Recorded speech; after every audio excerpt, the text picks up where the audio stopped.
Hi friends, I hope you're enjoying our author study this week. Does anybody remember the name of the author that we are studying about this week? His name is Eric Carle. Can you say Eric Carle? Eric Carle.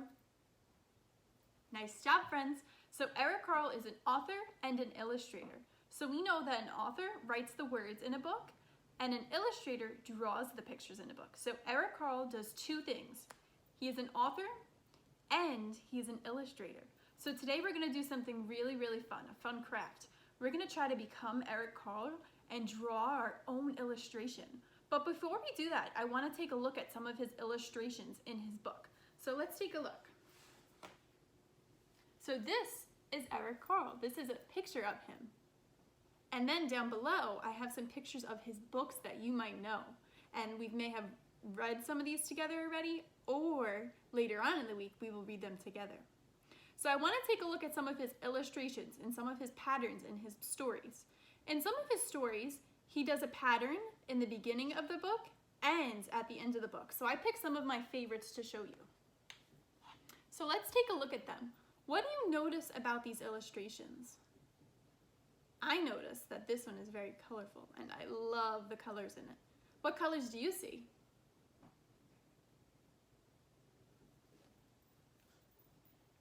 This is another illustration from another story that he wrote. What do you notice about this one? And here's another one. Who do you see there? We know that guy.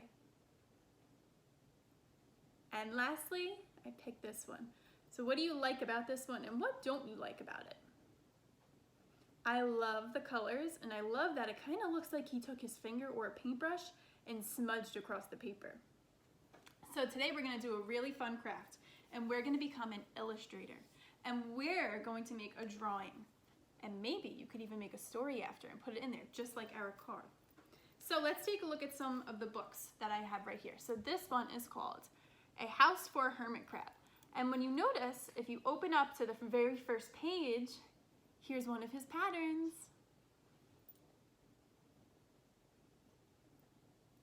And then if you flip to the very last page, here it is again, it repeats itself. Let's take a look at another book, The Grouchy Ladybug. So if you open up to the first page, how do you think he created this illustration? What do you think he used? Do you think he used a crayon?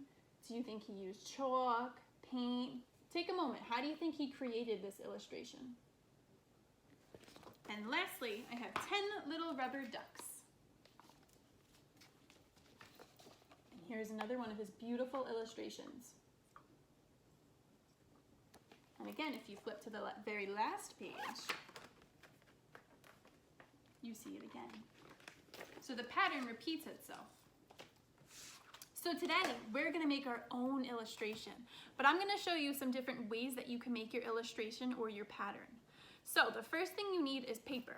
So you could use plain white paper, you could use construction paper, any kind of paper you'd like.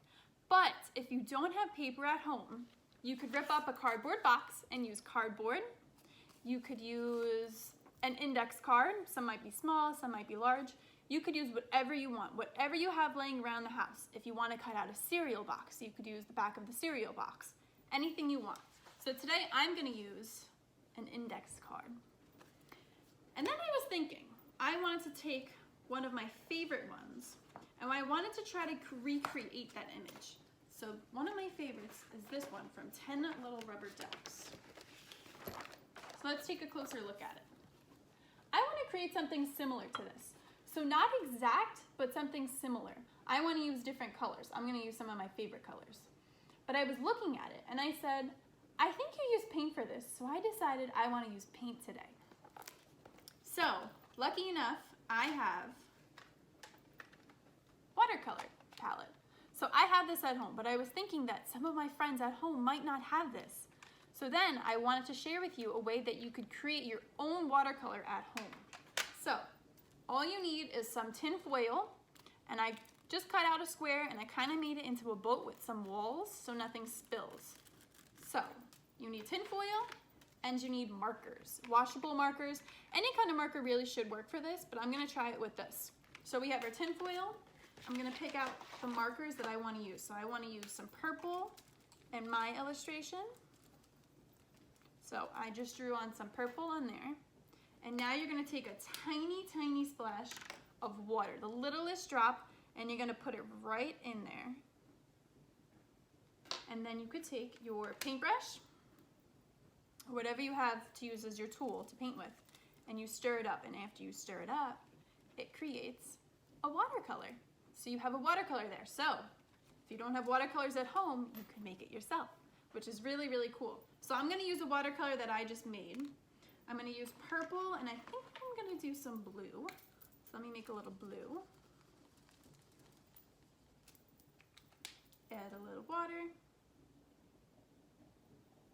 Mix it up with whatever paintbrush or tool you want to use.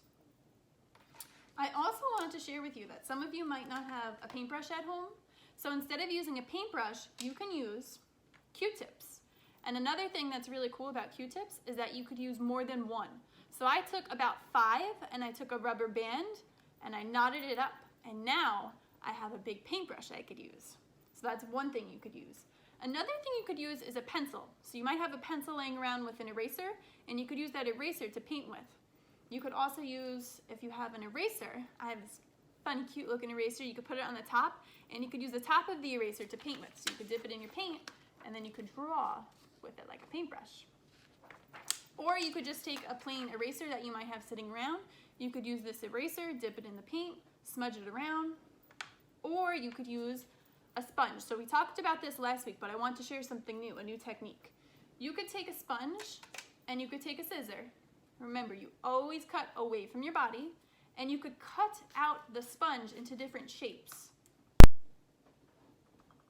So you could cut it into any shape you want, and you could use your sponge and you could dab it into your paint, and you could press along your paper any way you want.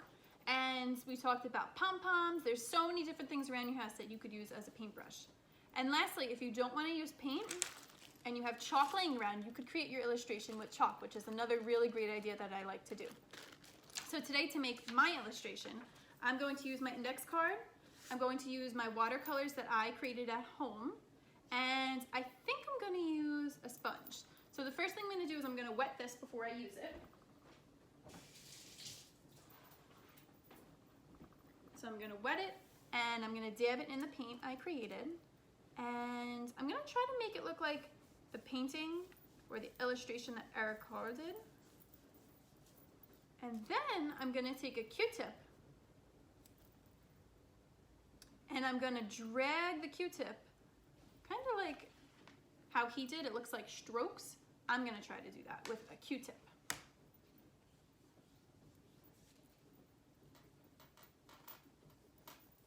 And then I'm gonna use a marker, and I'm gonna press really hard on the marker, and I'm gonna try to make lines. And you're gonna see that since you have blue and you have water on the paper, the blue is gonna bleed a little bit. So I'll take some more watercolor.